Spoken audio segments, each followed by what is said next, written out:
तो दोस्तों स्वागत है आप सभी लोगों का संघर्ष नगर यूट्यूब चैनल में। तो देखते हैं आज का पहला प्रश्न क्या है। कौन सा देश 2023 में पहले ओलंपिक ई स्पोर्ट्स वीक की मेजबानी करेगा?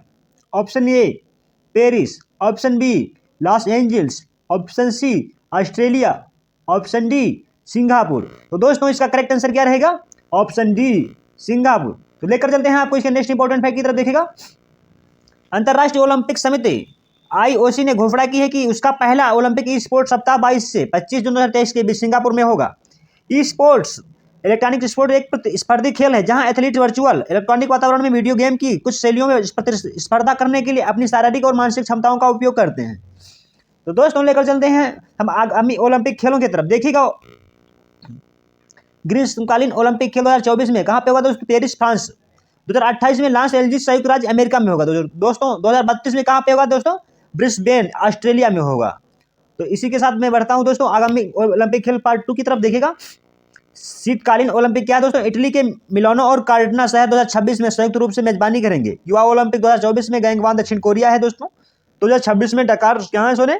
सेनेगल में। तो दोस्तों इसी के साथ मैं बढ़ता हूं अगले प्रश्न नंबर 2 की तरफ। देखिएगा अगला प्रश्न 2 क्या है। भारत इंडोनेशिया संयुक्त विशेष बल अभ्यास ग्राउंड 2022 कहां शुरू हुआ?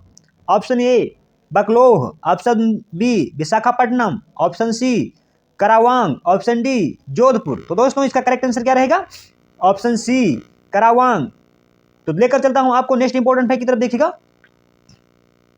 भारतीय विशेष बल सैनिकों की एक टुकड़ी वर्तमान में सांगाबुआन प्रशिक्षण क्षेत्र कारावांग इंडोनेशिया में इंडोनेशियाई विशेष बलों के साथ एक द्विपक्षीय संयुक्त प्रशिक्षण अभ्यास गरुड़ शक्ति में भाग ले रही है। गरुड़ शक्ति द्विपक्षीय अभ्यासों की श्रृंखला का 8वां संस्करण है दोस्तों। या कौन सा संस्करण है? 8वां संस्करण है। उद्देश्य दोनों सेनाओं के विशेष बलों के बीच समझ, सहयोग और पारस्परिकता को बढ़ाना है दोस्तों। तो लेकर चलते हैं आपको नेक्स्ट अगले प्रश्न की तरफ। देखिएगा अगला प्रश्न क्या है। दुनिया के पहले विकलांग अंतरिक्ष यात्री के नाम की घोषणा किसने की दोस्तों? ऑप्शन ए भारतीय अंतरिक्ष अनुसंधान संस्थान, ऑप्शन बी राष्ट्रीय वैमानिकी और अंतरिक्ष प्रबंधन, ऑप्शन बी यूरोपीय अंतरिक्ष agency, option D Russian federal space agency. तो दोस्तों इसका करेक्ट आंसर क्या रहेगा? ऑप्शन सी यूरोपीय अंतरिक्ष एजेंसी। तो इसी के साथ बढ़ते हैं इसके नेक्स्ट इंपॉर्टेंट फैक्ट की तरफ। देखिएगा, यूरोपीय अंतरिक्ष एजेंसी ने शारीरिक अक्षमता वाले लोगों को काम करने और अंतरिक्ष में रहने की अनुमति देने की दिशा में एक प्रमुख कदम के रूप में पहले पैरा एस्ट्रोनॉट के नाम की घोषणा की है। अंतरिक्ष यात्री प्रशिक्षण के लिए चुने गए 17 रंग रूटों की एक नई पीढ़ी के हिस्से के रूप में पूर्व ब्रिटिश पैरालंपिक धावक जॉन मैकफॉल का चयन किया गया है। तो दोस्तों इसी के साथ बढ़ते हैं प्रश्न नंबर 4 की तरफ। देखिएगा, यूनेस्को इंडिया अफ्रीका हैकाथॉन 2022 कार्यक्रम कहाँ आयोजन हो रहा है? Option A Gandhinagar, option B greater Noida, option C Jaipur, option D Chennai. तो दोस्तों इसका करेक्ट आंसर क्या रहेगा? Option B greater Noida. तो लेकर चलते हैं आपको दोस्तों नेक्स्ट इंपॉर्टेंट है की तरफ। देखिएगा, यूनेस्को इंडिया अफ्रीका हैकाथॉन 2022 कार्यक्रम का शुभारंभ उत्तर प्रदेश के मुख्यमंत्री योगी आदित्यनाथ ने किया है। आयोजन 22 से 25 नवंबर तक ग्रेटर नोएडा में होगा दोस्तों। उद्देश्य क्या है दोस्तों? नई प्रौद्योगिकियों या कौशल की खोज करना है, व्यावसायिक नवाचार को बढ़ावा देना। इसमें 22 अफ्रीकी देश भाग ले रहे हैं दोस्तों। तो दोस्तों इसी की बढ़ते हैं नेक्स्ट इंपॉर्टेंट फैक्ट की तरफ। देखिएगा, यूनेस्को का मुख्यालय कहाँ पे दोस्तों? पेरिस फ्रांस में। यूनेस्को के सदस्य दोस्तों कितने देश हैं? 193 देश। यूनेस्को प्रमुख कौन है दोस्तों? Andre Azoulay. तो दोस्तों इसी के साथ देख लेते हैं उत्तर प्रदेश के बारे में भी कुछ पॉइंट। क्या दोस्तों उत्तर प्रदेश की राजधानी क्या है? लखनऊ। मुख्यमंत्री कौन है दोस्तों यहाँ की? योगी आदित्यनाथ। राज्यपाल कौन है दोस्तों? श्रीमती आनंदीबेन पटेल। भारत का सबसे अधिक आबादी वाला राज्य कौन सा है दोस्तों? आंसर कमेंट बॉक्स में दें। निर्वाचन सीट लोकसभा सीट 80 है दोस्तों। राज्यसभा सीटें यहाँ पे कितनी? 31 सीटें हैं। विधानसभा सीटें 403 हैं। तो दोस्तों लेकर चलते हैं प्रश्न नंबर 5 की तरफ। देखिएगा, RH-200 रोहिणी साउंडिंग रॉकेट का सफलतापूर्वक प्रशिक्षण किसने किया है? Option A Skyroot, option B ISRO, option C NASA, option D SpaceX. तो दोस्तों इसका करेक्ट आंसर क्या रहेगा? Option B ISRO. तो लेकर चलते हैं दोस्तों आपको नेक्स्ट इंपॉर्टेंट फैक्ट की तरफ। देखिएगा, इसरो के बहुमुखी साउंडिंग रॉकेट RH-200 ने Thumba equatorial rocket launching station TERLS Thiruvananthapuram के तट से अपना लगातार 200वां सफल प्रक्षेपण किया है। मौसम विभाग खगोल विज्ञान और अंतरिक्ष भौतिकी की इस तरह की शाखाओं पर प्रयोग करने के लिए वैज्ञानिक समुदाय के लिए। तो दोस्तों बढ़ते हैं स्पेशल डोज की तरफ। देखिएगा अगला प्रश्न क्या है। तेलंगाना की निशांत भुक्वा और किस राज्य की तन्वी पत्री ने राष्ट्रीय अंडर 13 बैडमिंटन खिताब जीत लिया है? Option A Odisha, option B Uttar Pradesh, option C Maharashtra, option D Haryana. तो दोस्तों इसका करेक्ट आंसर क्या रहेगा? Option A Odisha. तो लेकर चलते हैं दोस्तों इसके नेक्स्ट इंपॉर्टेंट फैक्ट की तरफ। देखिएगा, तेलंगाना के निशांत भुक्या और ओडिशा की तन्वी पत्री 23 नवंबर को यूपी बैडमिंटन अकादमी लखनऊ में 34वीं अंडर 13 राष्ट्रीय बैडमिंटन चैंपियनशिप में क्रमशः लड़कों और लड़कियों की एकल में चैंपियन बने। तो दोस्तों देखते हैं स्पेशल डोज फॉर एग्जाम क्या है। दोस्तों देखिएगा, एशियन कप 2022 में पदक जीतने वाली पहली भारतीय महिला कौन बनी? मनिका बत्रा। छठा एटीपी फाइनल खिताब किसने जीता? नोवाक जोकोविच ने। भारत ने 15वीं एशियाई एयरगन चैंपियनशिप में 28 में से कितने स्वर्ण जीते? 25 स्वर्ण जीते। दोस्तों लगातार दूसरी बार उत्तर पूर्व ओलंपिक खेलों में शीर्ष पर रहा कौन सा दोस्तों राज्य? मणिपुर। तो इसी के साथ बढ़ते हैं दोस्तों प्रश्न नंबर 7 की तरफ। देखिएगा, खबरों में रहा ईगल इंडोर वॉलीबॉल स्टेडियम कहां पर है दोस्तों? Option A Secunderabad, option B Rourkela, option C Gwalior, option D Kolkata. तो दोस्तों इसका करेक्ट आंसर क्या रहेगा? Option A Secunderabad. तो लेकर चलते हैं दोस्तों इसके नेक्स्ट इंपॉर्टेंट फैक्ट की तरफ। देखिएगा, eagle indoor volleyball stadium Secunderabad में आयुष 72वीं इंटर सर्विसेज वॉलीबॉल चैंपियनशिप में आर्मी रेड टीम ने आर्मी ग्रीन को हराकर खिताबी जीत हासिल की है। कुल 4 टीमें भारतीय सेना, भारतीय नौसेना और भारतीय वायुसेना की 2 टीमें शीर्ष सम्मान के लिए दौड़ में थी। तो दोस्तों लेकर चलते हैं आपको अगले प्रश्न की तरफ। देखिएगा, अगला प्रश्न क्या है? महान युद्ध नायक लचित बोरफुकन की 400वीं जयंती समारोह का आयोजन नई दिल्ली में हुआ। इनका संबंध किस राज्य से है? Option A Assam, option B Madhya Pradesh, option C Karnataka, option D Maharashtra. तो दोस्तों इसका करेक्ट आंसर क्या रहेगा? Option A Assam. तो लेकर चलते हैं दोस्तों इसके नेक्स्ट इंपॉर्टेंट फैक्ट की तरफ। देखिएगा, महान अहोम जनरल लचित बरफुकन की 400वीं जयंती का 3 दिवसीय समारोह बुधवार को नई दिल्ली में शुरू हुआ था। वित्त मंत्री निर्मला सीतारमण ने विज्ञान भवन में इस अवसर पर एक प्रदर्शनी का उद्घाटन किया है। तो दोस्तों देखते हैं लचित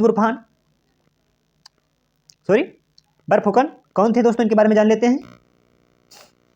लचित बरफुकन महान अहोम सेना के प्रसिद्ध सेनापति थे जिन्होंने मुगलों को हराकर और 17वीं शताब्दी के अंत में औरंगजेब की बढ़ती महत्वाकांक्षाओं को रोका। 600 से अधिक वर्षों तक असम पर शासन करने वाले अहोमों का दुनिया में सबसे लंबे समय तक शासन करने का रिकॉर्ड है। तो दोस्तों बढ़ते हैं इसी के अगले पॉइंट की तरफ। देखिएगा, उन्हें 1671 में ब्रह्मपुत्र पर सराय घाट की लड़ाई का नेतृत्व करने के लिए जाना जाता है। उन्होंने असम को फिर से हासिल करने के लिए राजा राम सिंह प्रथम के नेतृत्व में मुगल सेना के प्रयास को विफल कर दिया था। तो दोस्तों देखते हैं स्पेशल डोज फॉर एग्जाम क्या है। हिंद प्रशांत क्षेत्रीय संवाद IPRD के 4थे संस्करण की शुरुआत 23 नवंबर 2022 को कहाँ की गई? नई दिल्ली में। दोस्तों 35 मिनट में 2200 पेपर बोट बनाने का कारनामा कर गिनीज वर्ल्ड रिकॉर्ड में अपना नाम दर्ज किया। दोस्तों किसने? कंटक बलयात्रा ने। प्रगति मैदान नई दिल्ली में सरस आजीविका मेला 2022 का उद्घाटन किसने किया? दोस्तों केंद्रीय ग्रामीण विकास और पंचायती राज मंत्री श्री गिरिराज ने। तो दोस्तों लेकर चलते हैं आपको अगले प्रश्न की तरफ। देखिएगा, अगला प्रश्न क्या है? 2 साल के कोविड-19 अंतराल के बाद फिर किस राज्य का प्रसिद्ध मूंगफली उत्सव कडालेकाई परिषद का आयोजन किया गया? Option A Tamil Nadu, option B Karnataka, option C Telangana, option D Mizoram. तो दोस्तों इसका करेक्ट आंसर क्या रहेगा? Option B Karnataka. तो दोस्तों लेकर चलते हैं इसका नेक्स्ट इंपॉर्टेंट है की तरफ। देखिएगा, 2 साल के कोविड-19 अंतराल के बाद कर्नाटक का प्रसिद्ध मूंगफली उत्सव कंडालेकाई परिषद 21 नवंबर 2022 को शुरू हुआ था। पूरे कर्नाटक और पड़ोसी राज्यों के किसानों द्वारा आपूर्ति की जाने वाली मूंगफली की विभिन्न किस्में मेले का आयोजन का मुख्य आकर्षण है। तो दोस्तों बढ़ते हैं अगले पॉइंट की तरफ। देखिएगा, अगला पॉइंट क्या है? इस त्योहार की आपत्ति तब हुई जब एक बैल ने कुछ शताब्दियों पहले कर्नाटक के एक गांव में मूंगफली के किसानों की फसलों पर हमला किया, जिससे पूरी फसल नष्ट हो गई और उन्हें भारी नुकसान उठाना पड़ा। इसके बाद बेंगलुरु के राजा कैंप गौड़ा ने बैल को भगाने के लिए बसवनगुंडी में एक बड़े मंदिर का निर्माण किया और मूंगफली के किसानों ने अपनी पहली फसल के साथ मंदिर में प्रार्थना करने का रिवाज बना लिया। तो दोस्तों लेकर चलते हैं आपको अगले प्रश्न की तरफ। देखिएगा, अगला प्रश्न क्या है? हरकिरत सिंह पहले पगड़ीधारी सिख जो किस देश के ब्रैम्पटन शहर के डिप्टी मेयर नियुक्त किए गए थे? Option A Canada, option B Britain, option C Norway, option D Italy. तो दोस्तों इसका करेक्ट आंसर क्या रहेगा?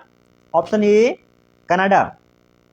तो दोस्तों लेकर चलते हैं इसके नेक्स्ट इंपॉर्टेंट फैक्ट की तरफ। देखिएगा, कनाडा के ओंटारियो प्रांत के ब्रैम्पटन शहर को हरकीरत सिंह की नियुक्ति के साथ ही अपना पहला पगड़ीधारी सिख डिप्टी मेयर मिल गया है।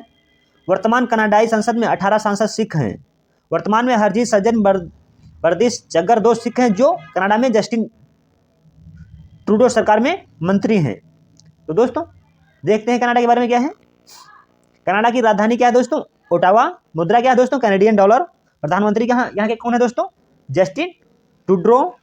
संयुक्त राज्य अमेरिका और कनाडा के बीच कौन सी रेखा सीमा बनाती है दोस्तों? 49 डिग्री उत्तरी अक्षांश सीमा रेखा। तो दोस्तों बढ़ते हैं अगले पॉइंट की तरफ। देखिएगा अगला पॉइंट क्या है। रूस और अमेरिका को कौन सी जल संधि अलग करती है? बेरिंग की जल संधि दोस्तों। कौन सी? बेरिंग की जल संधि।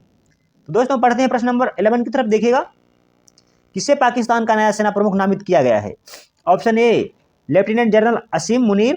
Option B lieutenant general Sahir Shamshad Mirza. Option C lieutenant general Azhar Abbas. Option D lieutenant general Faiz Hameed. तो दोस्तों इसका करेक्ट आंसर क्या रहेगा? Option A lieutenant general Asim Munir. तो दोस्तों देखते हैं इसके इंपॉर्टेंट फैक्ट क्या है। लेफ्टिनेंट जनरल असीम मुनीर को पाकिस्तान का नया सेना प्रमुख नियुक्त किया गया है। पाकिस्तान सरकार ने पुष्टि की है कि उन्हें नए सेनाध्यक्ष की नियुक्ति के लिए नामों के एक पैनल के साथ रक्षा मंत्रालय को सूचना प्राप्त हुई है। तो दोस्तों बढ़ते हैं अगले प्रश्न की तरफ। देखिएगा अगला प्रश्न क्या है। भारतीय वायुसेना का पहला हेरिटेज सेंटर कहाँ बनेगा? Option A Chandigarh. Option B Ladakh. Option C Srinagar. Option D Jaipur. तो दोस्तों इसका करेक्ट आंसर क्या रहेगा? Option A Chandigarh. दोस्तों लेकर चलते हैं इसके नेक्स्ट इंपॉर्टेंट फैक्ट की तरफ। देखिएगा भारतीय वायुसेना के गौरवशाली इतिहास को प्रदर्शित करने के लिए वायुसेना का पहला हेरिटेज सेंटर चंडीगढ़ में बनाया जाएगा। इसमें वायुसेना अपनी लड़ाकू क्षमताओं के अलावा मानवीय सहायता और आपदा राहत के लिए निभाई गई महत्वपूर्ण भूमिका को प्रदर्शित करेगी। इस हेरिटेज सेंटर की शुरुआत करने के लिए एक विंटेज प्रोटोटाइप विमान कानपुर फर्स्ट वायुसेना को उपहार में सौंप दिया है। तो दोस्तों बढ़ते हैं टॉप 10 स्टैटिस्टिक्स जीके प्रश्न की तरफ। देखिएगा गरीबी हटाओ देश बचाओ नारा किसने दिया दोस्तों? श्रीमती इंदिरा गांधी ने। सरकार द्वारा भारतीय रिजर्व बैंक का राष्ट्रीयकरण कब किया गया था? 1949 में। एशिया का सबसे पुराना स्टॉक एक्सचेंज कौन सा है दोस्तों? Bombay stock exchange. संयुक्त राष्ट्र महासभा में हिंदी में भाषण देने वाले पहले भारतीय कौन थे?